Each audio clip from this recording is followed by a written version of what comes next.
नमस्कार, मैं डॉक्टर पल्लवी पाटिल, राजश्री शाहू महाविद्यालय स्वायत्त लातूर हिंदी विभाग से। मेरा आज का ये वीडियो का एक नया टॉपिक है हिंदी भाषा विज्ञान के अंतर्गत स्वर व्यंजनों का सामान्य परिचय। वैसे तो स्वर और व्यंजनों की व्युत्पत्ति की अगर बात की जाए तो हमें ध्वनि सिद्धांत को हम नहीं भूल सकते। ध्वनि सिद्धांत से जो है वो पद सिद्धांत, फिर शब्द सिद्धांत और फिर उसके बाद वाक्य सिद्धांत और अर्थ सिद्धांत की ओर हमें आगे बढ़ना पड़ता है। देखिए, मूलतः ऐसा है कि स्वर ये कहने के बाद वे वर्ण जिनका उच्चारण अत्यंत स्वतंत्र रूप से होता है और बिना किसी अन्य वर्ण की बिना सहायता के जिनका उच्चारण होता है उन्हें स्वर कहा जाता है। हिंदी में कुल मिलाकर जो है मूल स्वर के रूप में जो है वो 11 स्वर माने गए हैं। अ, आ, ई, उ, री, ए, ऐ, ओ, औ। ये अर्ध स्वर है और अह ये अर्ध स्वर और अर्ध व्यंजन है। तो ये अनुस्वार के रूप में भी लिया जा सकता है और अह जो है वो विसर्ग के रूप में भी लिया गया है। तो इसको पूर्ण स्वर के रूप में भी हम इसको नहीं ले सकते या पूर्ण व्यंजन के रूप में भी इसे हम नहीं ले सकते। व्यंजन वे ध्वनियां जिनके उच्चारण में स्वरों की सहायता ली जाती है और बिना स्वरों की सहायता के व्यंजनों का स्वतंत्र रूप से उच्चारण करना शायद ही कठिन है।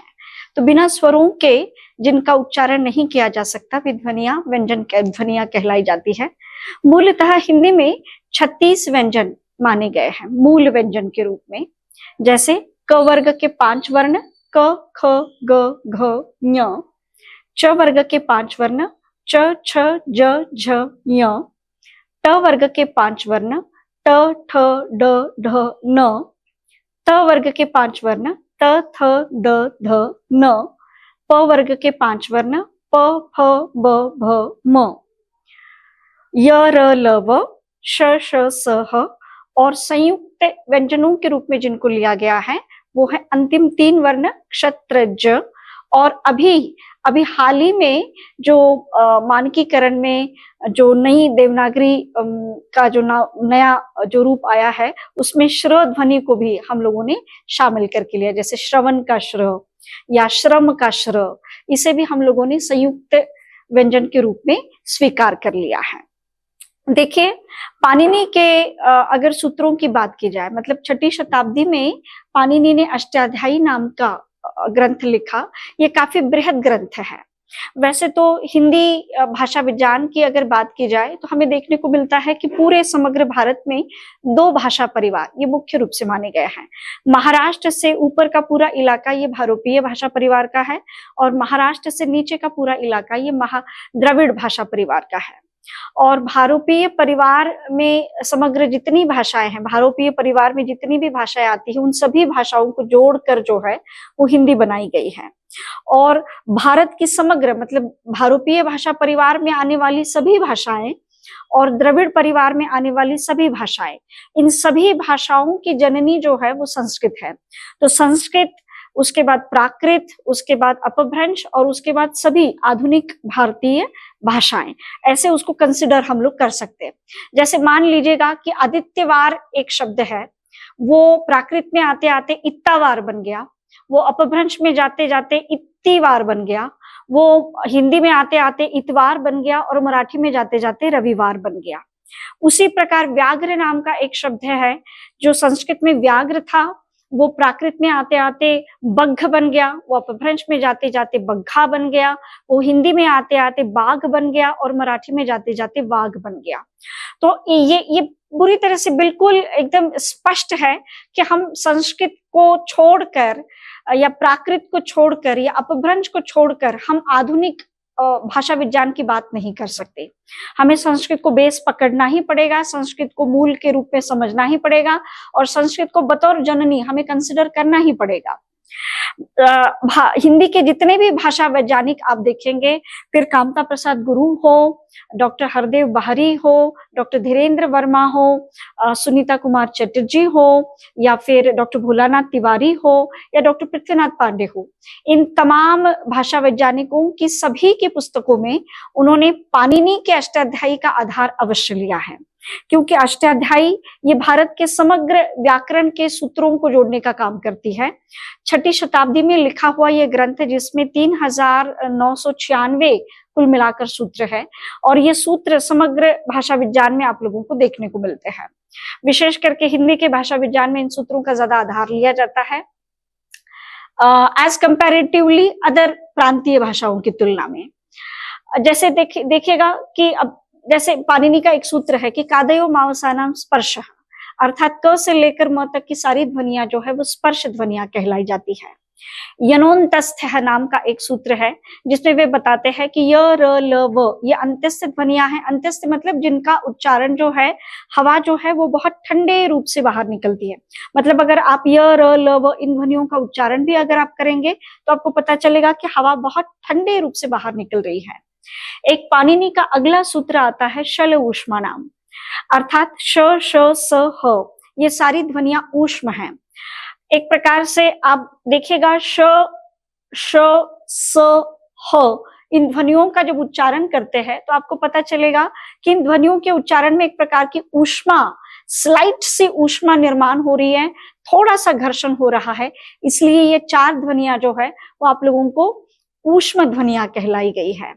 स्थान की दृष्टि से भी हम लोगों को स्वर व्यंजनों को पाणिनि ने जो है वो विभाजित किया है।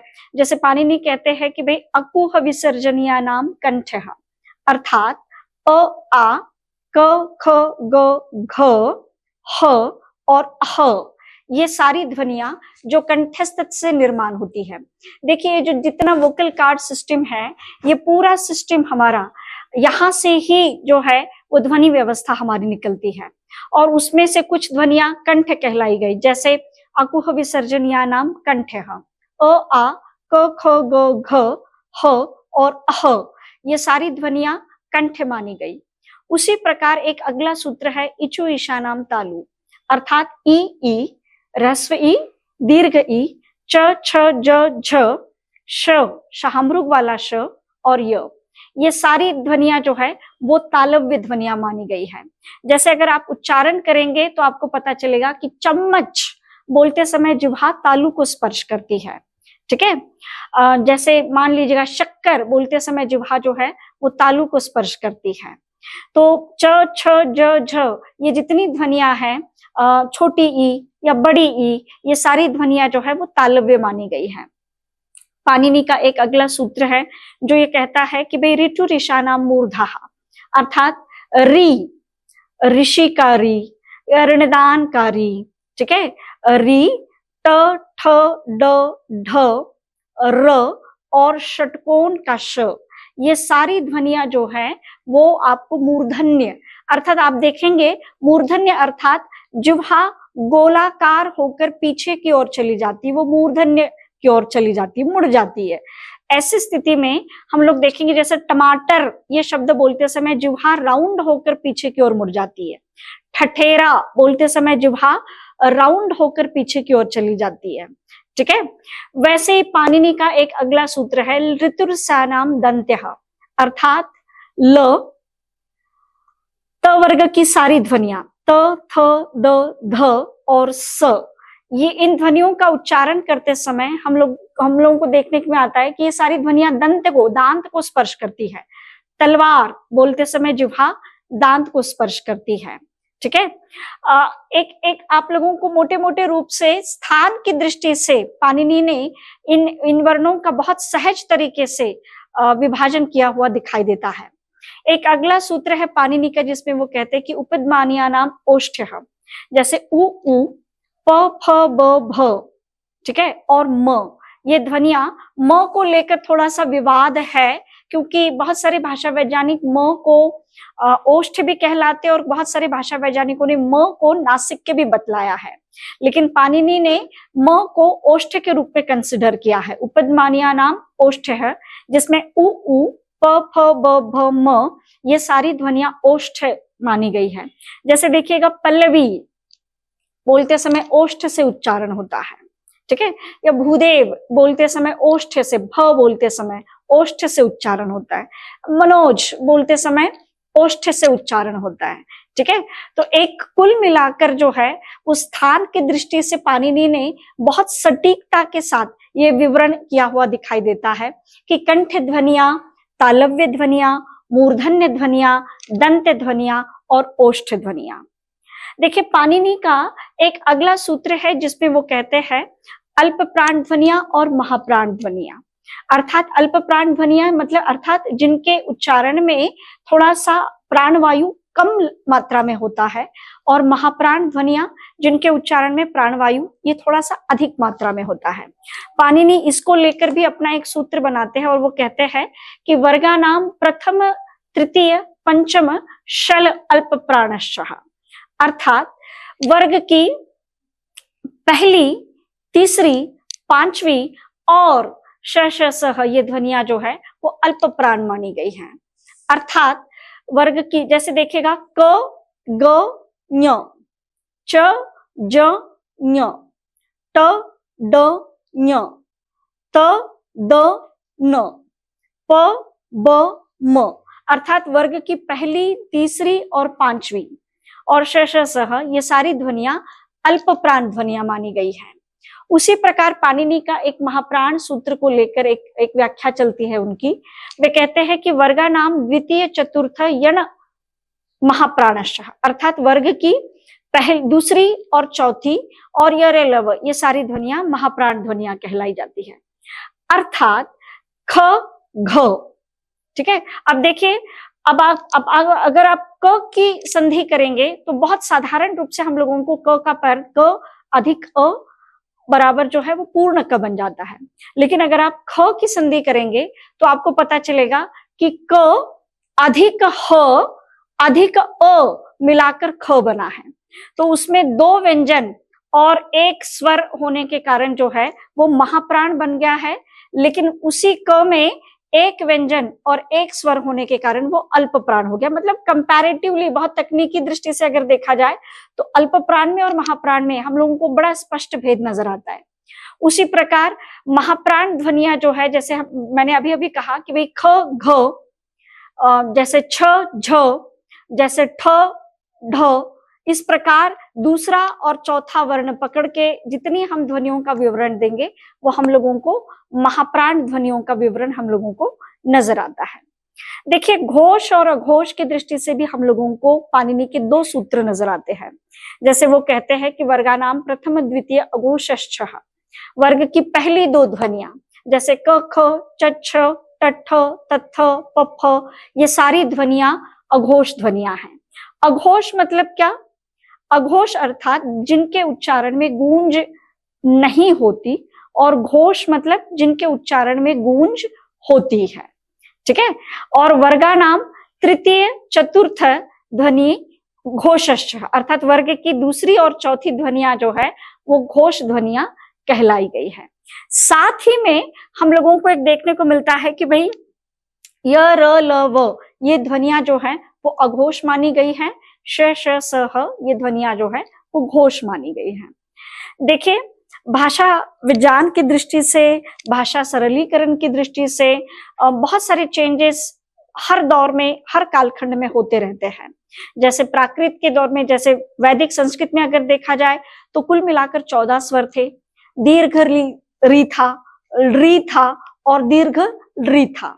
लेकिन भाषा सरलीकरण में, या उसको एक भाषा की एक प्रकृति ही है ना कि वो सूक्ष्मता से स्थूलता की ओर जाती है, तो वो कई बार ऐसा हो जाता है कि उसमें एक सरलीकरण आ जाता है।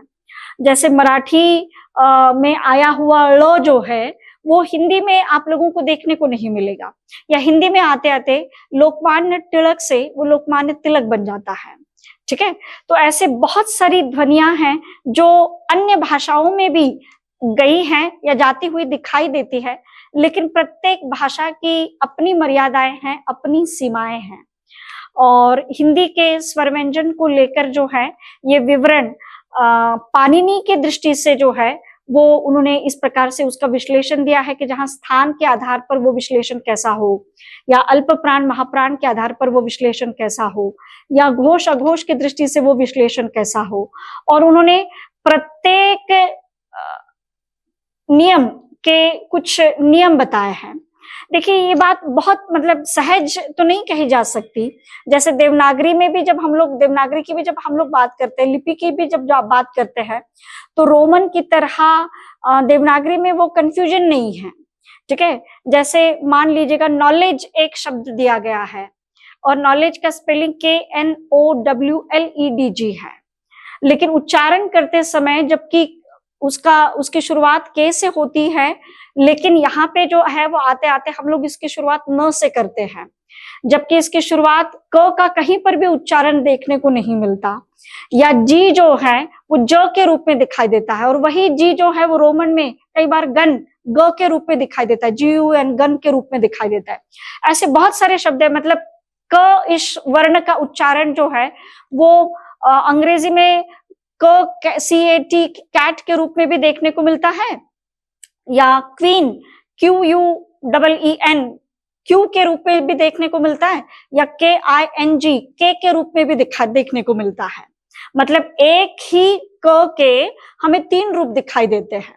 जैसे मैंने अभी कहा कि भाई एक ही जी है, तो जी हम लोगों को ग के गन के रूप में भी दिखाई देता है GUN, और वहीं पर वो नॉलेज में जब आता है LEDG के रूप में, तो वो जी के रूप में भी ज के रूप में भी दिखाई देता है। तो ये इस प्रकार का कंफ्यूजन, वो फ को लेकर भी बहुत कंफ्यूजन है रोमन लिपि में। आप देखिएगा फ जो है वो कई बार F के रूप में भी आता है और वो PH के रूप में भी आता है। लेकिन ये देवनागरी की बहुत बड़ी विशेषता कही जा सकती है कि देवनागरी लिपि में ऐसा कोई कंफ्यूजन नहीं है। देवनागरी लिपि जो है वो भ्रम रहित और बड़ी स्पष्ट है। प्रत्येक वर्ण अपने आप में बहुत सुंदर है, बड़ा स्पष्ट है और बड़े स्पष्ट उच्चारण को लेकर चलता है।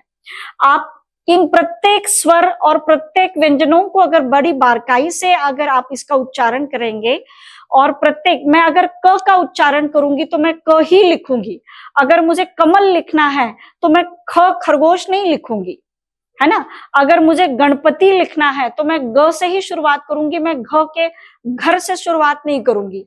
तो मेरा कहने का तात्पर्य है कि स्वर और व्यंजनों में एक बहुत स्पष्टता हम लोगों को नजर आती है कि प्रत्येक स्वर प्रत्येक व्यंजन ये बहुत अलग है।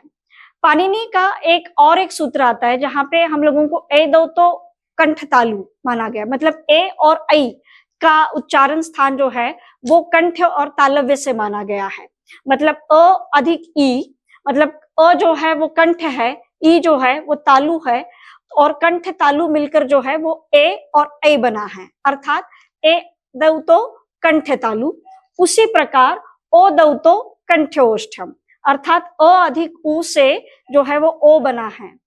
तो ये अ जो है वो कंठ है, उ जो है वो ओष्ठ है, और उन दोनों को मिलाकर कंठ ओष्ठ बना है, अर्थात ओ और औ जो है वो कंठ्योष्ठ है। पाणिनि का और एक सूत्र है जिसमें वो कहते हैं कि नासिका, अर्थात य न म और ये जो है वो पूरे नाक से उच्चारित होने वाली ध्वनियां हैं। ठीक है, जैसे देखिए गंगा इस शब्द का जब मैं उच्चारण करूंगी, लेकिन सटीक रूप से अगर मुझे इसका उच्चारण करना होगा तो शब्द कहा जाएगा गंगा। ठीक है, एक प्रकार से नाक से आता है। चंपा, जब मैं इस शब्द का प्रयोग करती हूँ तो बहुत स्पष्ट है कि चंपा कहते समय चंपा मैं म का उच्चारण न किए बगैर मैं आगे नहीं बढ़ सकती। ठीक है, तो इस प्रकार से स्थान की दृष्टि से, प्राणवायु की दृष्टि से, घोष अघोष की दृष्टि से पाणिनि ने इस प्रकार की पूरी सतर्कता बरती है कि इसमें किसी भी प्रकार का कोई भ्रम ना हो। भाषा विज्ञान में व्याकरण बनाते समय अगर व्याकरण में भ्रम होगा तो निश्चित रूप से एक प्रकार का उसका विपर्यास भी होता है। तो पाणिनि ने अपने सूत्रों में किसी भी प्रकार का कोई भ्रम नहीं रखा है, और भ्रम रहित इस प्रकार की अष्टाध्यायी, जिसमें से कुछ सूत्र स्वर व्यंजनों के सामान्य परिचय के मैंने यहाँ पर प्रस्तुत किए हैं। इस वीडियो में आप सभी दर्शकों और श्रोताओं के प्रति बहुत बहुत आभार प्रकट करते हुए मैं इस परिचय को यहीं पर समाप्त कर रही हूँ। धन्यवाद।